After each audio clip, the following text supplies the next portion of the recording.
Hello दोस्तों, स्वागत है आप सभी का हमारे YouTube channel economics Hindi with math में। आज हम क्लास 12th का इकोनॉमिक्स का सैम्पल पेपर डिस्कस करने वाले, जो कि लेटेस्ट एडुअल पे डाला गया है। ये एक बहुत ज़्यादा इंपॉर्टेंट सैम्पल पेपर होने वाला है आपके पेपर के पॉइंट ऑफ व्यू से। ठीक है दोस्तों, तो आप सभी को ये सैम्पल पेपर ज़रूर करके जाना है। ठीक है, बहुत सारे क्वेश्चन हो सकते हैं, इनमें से एज इट इज़ करके आ जाए। ठीक है, क्योंकि ये DOE के तरफ से डाला गया। ठीक है, ये बहुत आपको इस सैम्पल पेपर को देख कर ये पता चलेगा कि आपके पेपर के अंदर जो क्वेश्चन है किस टाइप के आने वाले हैं, कितने मार्क्स के होंगे और कैसे कैसे आपको अटेम्प्ट करना है। ठीक है, चलिए ये हम स्टार्ट करते हैं फर्स्ट क्वेश्चन से। हमारा पहले क्या क्वेश्चन जो है हमारे, वो क्या है, MCQ क्वेश्चन आएंगे। ठीक है, चलिए ये स्टार्ट करते हैं, सॉल्यूशन जानते हैं। ठीक है, देखिए दोस्तों, फर्स्ट क्वेश्चन गिवन है हमें। Question number 1, read the following statements carefully. हमें इन स्टेटमेंट्स को केयरफुली रीड करना है एंड उसके बाद रिस्पॉन्ड देना। ठीक है, स्टेटमेंट 1 क्या गिवन है हमें, if an economy the level of income increases it will always proportionately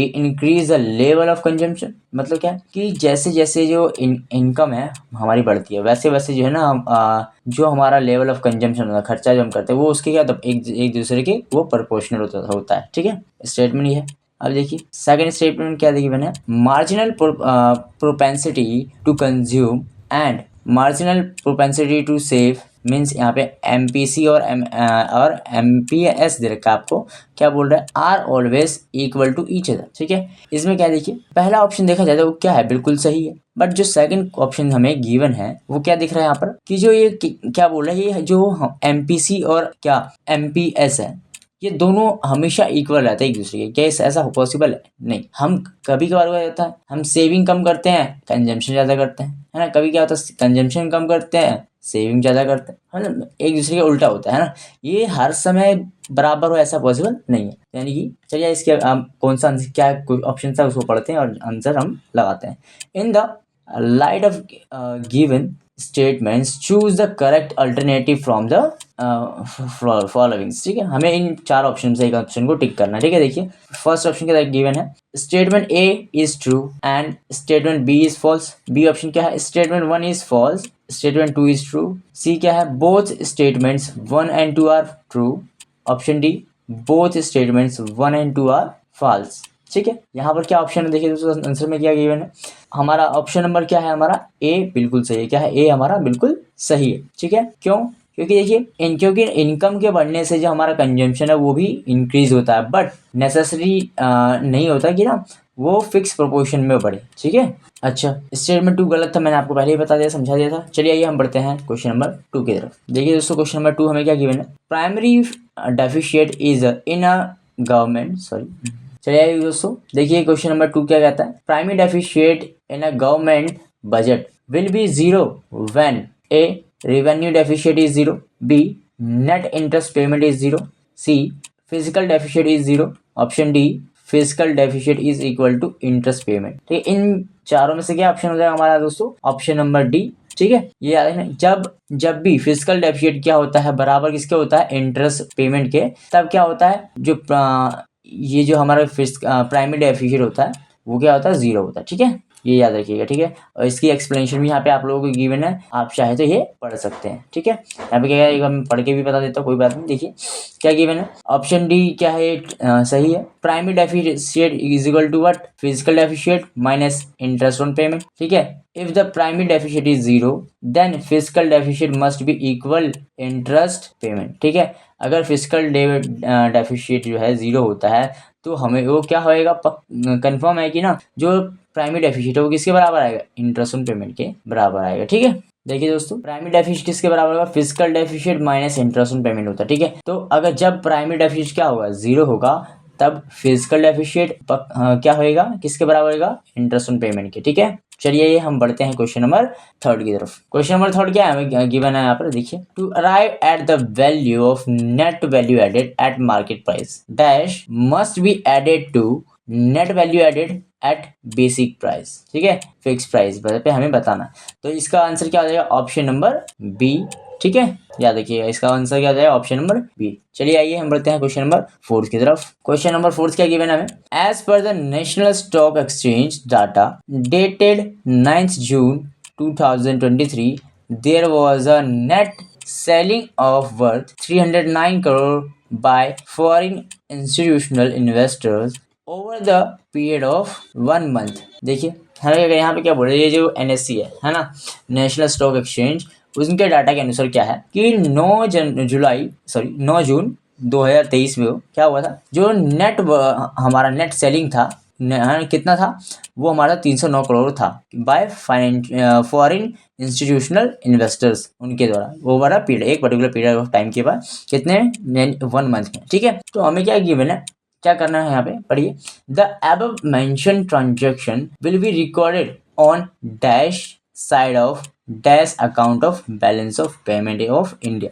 हमें क्या बताना है कि जो ये डाटा ऊपर दिया गया है ना, इसको हम किस चीज में है ना, इसको क्या करें, किस साइड रिकॉर्ड करेंगे, या डेबिट साइड रिकॉर्ड करेंगे या क्रेडिट साइड रिकॉर्ड करेंगे, या उसको हम दूसरा चीज किस साइड में, अब कौन से अकाउंट में उसको हम रिकॉर्ड करेंगे, करंट अकाउंट में, कैपिटल अकाउंट में। ठीक है, ये हमें बताना है। तो इसका आंसर क्या हो जाएगा दोस्तों, इसका आंसर हो जाएगा हमारा ऑप्शन नंबर डी। क्या हो जाएगा, ऑप्शन नंबर डी। ठीक है, देखिए क्यों, when Fills sell Indian assets, money flow out of the country leads to debit entry in capital of balance of payment. देखिए जब भी हमारे कंट्री से कोई एसेट्स को सेल किया जाता है ना, तो यानी जब भी एसेट्स को सेल किया जाता है क्या होता था, कंट्री जो किसी भी कंट्री का जो पैसा है वो एक कंट्री से दूसरी कंट्री में जाता है ना, बाहर जाता है। अगर पैसे बाहर जाने की, पैसे कम होंगे ना, डेबिट होएगा, डेबिट की एंट्री करेंगे किसमें, कैपिटल अकाउंट के अंदर बैलेंस ऑफ पेमेंट में। ठीक है, चलिए ये बढ़ते हैं हम क्वेश्चन नंबर 4 के, कंप्लीट होता है।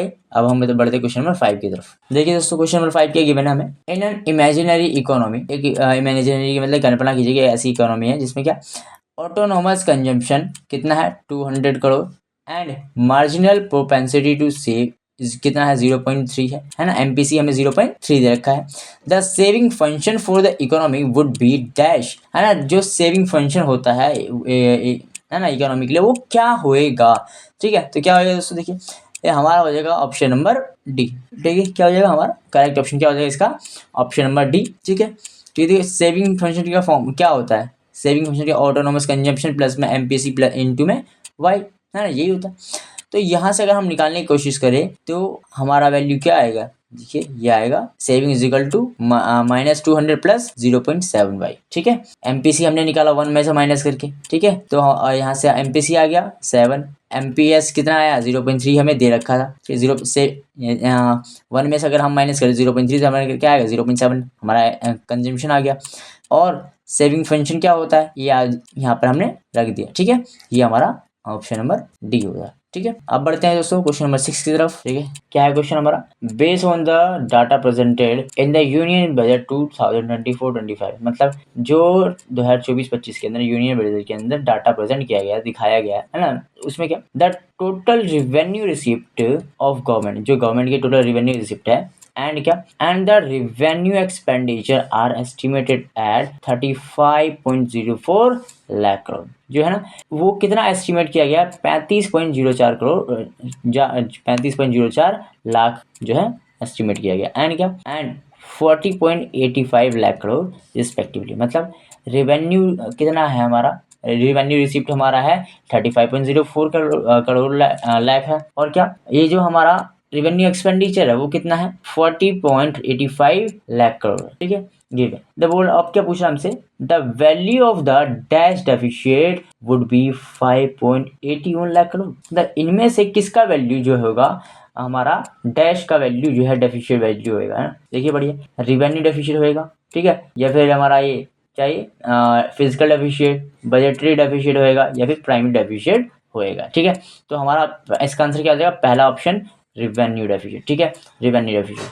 अब इसको सॉल्व करेंगे तो हमें पता चलेगा कि कैसे करते हैं। आपको पता है रिवेन्यू डेफिशिएट क्या होता है, revenue expenditure minus revenue receipt, है कि नहीं। रिवेन्यू हमें एक्सपेंडिचर हमें कितना दे रखा है 40.85, और यहाँ पे कितना रिवेन्यू रिसिप्ट कितना था हमारा 35.04 लाख, है ना। जब हमने माइनस किया तो हमारा कितना आया ये 5.81 लाख करोड़, है ना। इसका मतलब क्या है, ये कौन सा डेफिशिएट होएगा, ये हमारा रिवेन्यू डेफिशिएट। ठीक है, क्या है रिवेन्यू डेफिशिएट। चलिए आइए हम बढ़ते हैं क्वेश्चन नंबर 7 की तरफ और उसका आंसर जानते हैं। क्वेश्चन नंबर 7 क्या गिवन है दोस्तों, चलिए आइए पढ़ते हैं, इसका सोल्यूशन भी जानते हैं। ठीक है, read the following statement carefully. ये जो स्टेटमेंट बेस्ड क्वेश्चन है इसका हमें सॉल्यूशन देना है, जवाब देना है। चलिए ये पढ़ते हैं और जानते हैं। स्टेटमेंट 1 क्या गिवन है, the maximum value of the average propensity to consume, मतलब जो मैक्सिमम वैल्यू होती है किसकी, एपीसी की, कैन बी द यूनिटी। ठीक है, क्या वो यूनिटी हो सकती है। दूसरा स्टेटमेंट क्या है, as the income of economy increases the proportionate increase in the level of consumption is always equal to the increase in the level of income.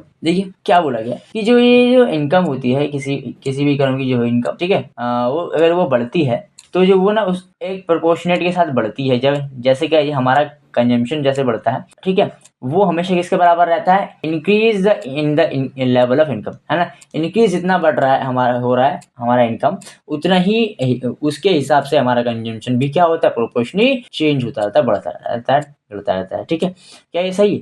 देखिए पहला वैल्यू क्या था, ये बिल्कुल पहला स्टेटमेंट देखा जाता है ये बिल्कुल सही है, और दूसरा स्टेटमेंट क्या है, एक तरह से गलत है। ठीक है, चलिए आइए तो इसका आंसर क्या हो जाएगा हमारा, देखते हैं। अब करेक्ट ऑप्शन कौन सा सही है हमारा, ऑप्शन नंबर ए। क्या है हमारा, ऑप्शन नंबर ए। ठीक है, क्योंकि देखिए एपीसी क्या होता है, consumption upon income, c upon y. It can be one when all income is spended, है ना। ये कब एक हो सकता है, जब सारी के सारा जितना इनकम मैंने कमाया वो सारा इनकम क्या किया मैंने, खर्च कर लिया, खत्म कर लिया। ठीक है, तो इस वजह से ये स्टेटमेंट क्या है, एक तरह से ये ट्रू है। ठीक है, स्टेटमेंट नंबर 2 जो है फॉल्स है। क्यों फॉल्स है, क्योंकि कंजम्पशन जब बढ़ता है तो बट जो है हमेशा ये नहीं होता कि वो सेम प्रोपोर्शनल में बढ़े जैसे कि हमारा इनकम बढ़ रहा है। ठीक है, कंजम्पशन भी इंक्रीज। चलिए आइए हम बढ़ते हैं क्वेश्चन नंबर 8 की तरफ और उसका सॉल्यूशन जानते हैं। क्वेश्चन नंबर 8 क्या है हमारे पास, in order to discourage any fall aggregate demand, है ना, and the government of India में dash and dash and the dash, means जो क्या बोला गया यहाँ पर, in order to discourage any fall, है ना, किसी भी फॉल को डिस्करेज करने के लिए, है ना, क्या करेगी, जो एग्रीगेट जो डिमांड होता है उसके लिए हमारी जो गवर्नमेंट है वो क्या कदम उठाएगी, क्या करेगी। ठीक है, तो यहाँ पे लिखा है option number A, decrease repo rate. वो क्या करेगी, जो रेपो रेट है उसको डिक्रीज कर देगी। इंक्रीज रिवर्स रेपो रेट, या जो रेपो रेट है उसको इंक्रीज करेगी। या तीसरा ऑप्शन क्या है हमारे पास, C option, decrease government expenditure, या फिर वो अपने जो है गवर्नमेंट जो है अपना खर्चा कम कर देगी। या चौथा ऑप्शन, डिक्रीज टैक्स रेट। ठीक है, तो इनमें से कौन सा ऑप्शन होएगा, ये हमारा आ जाएगा आंसर ऑप्शन नंबर 4। ठीक है, गवर्नमेंट क्या करेगी, डिक्रीज कर देगी क्या, टैक्स रेट। ठीक है, क्या करेगी, टैक्स रेट को डिक्रीज करेगी। ठीक है, याद रखिएगा ऑप्शन नंबर डी हमारा आंसर है। चलिए दोस्तों बढ़ते हैं हम क्वेश्चन नंबर 9 की तरफ। चलिए दोस्तों हम स्टेटमेंट को पढ़ते हैं, इसका जवाब देते हैं। स्टेटमेंट 1 क्या गिवन है आपको, interest payment do not lead to any decrease in the liability of the government, है ना। इंटरेस्ट पेमेंट जो होता है वो लीड एक किसी चीज़ का कारण नहीं बनती है, कि जो लायबिलिटी होती है वो उसके कम होने का कोई कारण नहीं बनती है गवर्नमेंट के। ठीक है, गवर्नमेंट की जो लायबिलिटी है, अगर हम इंटरेस्ट पे कर रहे हैं उससे हमारा गवर्नमेंट जो है इंटरेस्ट तो पे हो रहा है, बट हमारी लायबिलिटी एक्चुअल में थोड़ी ना कम हो रही है। ठीक है, क्या बोला गया फर्स्ट स्टेटमेंट से, ये बोला है। सेकंड स्टेटमेंट क्या है, disposal of equity by public sector undertakings in the market में leads to decrease the assets of the government. ठीक है, यहाँ पे जो पब्लिक सेक्टर की इक्विटी है, ठीक है, वो जो गवर्नमेंट है जो कि मार्केट में है, ठीक है, वो क्या हो जाएगी, डिक्रीज हो जाएगी। ठीक है, अगर डिस्पोज का क्या किया जाए, डिस्पोजल किया जाए तो जो हमारे पास जो वो हमारी एसेट्स हैं वो क्या हो जाएगी, डिक्रीज हो जाएगी, है ना, गवर्नमेंट की एसेट्स। क्या ऐसा ही है, तो इसका आंसर क्या होगा दोस्तों, इसका आंसर हो जाएगा हमारा ऑप्शन नंबर सी। क्या हो जाएगा, ऑप्शन नंबर सी।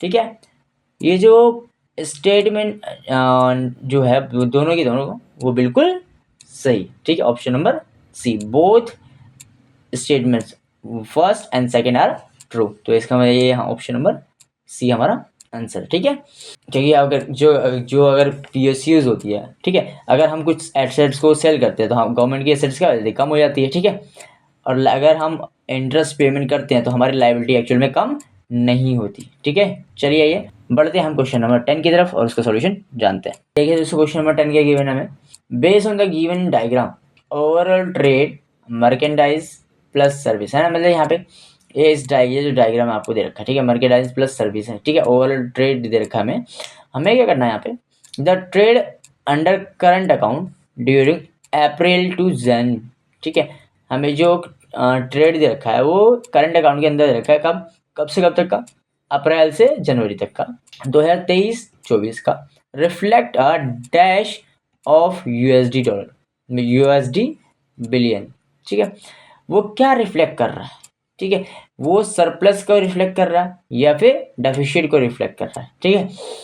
देखिए दोस्तों, इसका आंसर क्या हो जाएगा, ऑप्शन नंबर डी, यहाँ पे हमारा ऑप्शन नंबर सी हो जाएगा, क्या ऑप्शन नंबर सी हो जाएगा, क्या डेफिशिएट, ठीक है, 70.43, किसका 70.43, ठीक है, ये हमारा ऑप्शन नंबर सी हो जाएगा, ठीक है दोस्तों। जो करंट अकाउंट होता है उसमें जो डेफिशिएट होता है उसका मतलब क्या होता है कि जो एक्सपोर्ट, ये जो हमारा इंपोर्ट है वो ज़्यादा होता है एक्सपोर्ट की कंपैरिजन में, है ना। इसका मतलब क्या, जो इसकी वजह से क्या होएगा, जो हमारा बैलेंस हो नेगेटिव होएगा, ठीक है, क्या होगा, नेगेटिव होएगा। यहाँ पर आप देख ही सकते हैं, ठीक है, यहाँ पे इन्फॉर्मेशन देखिए, तो हमारा इम्पोर्ट कम हो रहा है, सॉरी इम्पोर्ट ज़्यादा हो रहा है और एक्सपोर्ट कम हो रहा है। अगर एक्सपोर्ट कम होएगा तो जो हम, इसका मतलब क्या है कि हम जो हमारा करंट अकाउंट है उसमें क्या आएगा, जो हमारा आने वाला है वो डेफिशिएट आने वाला है, ठीक है दोस्तों।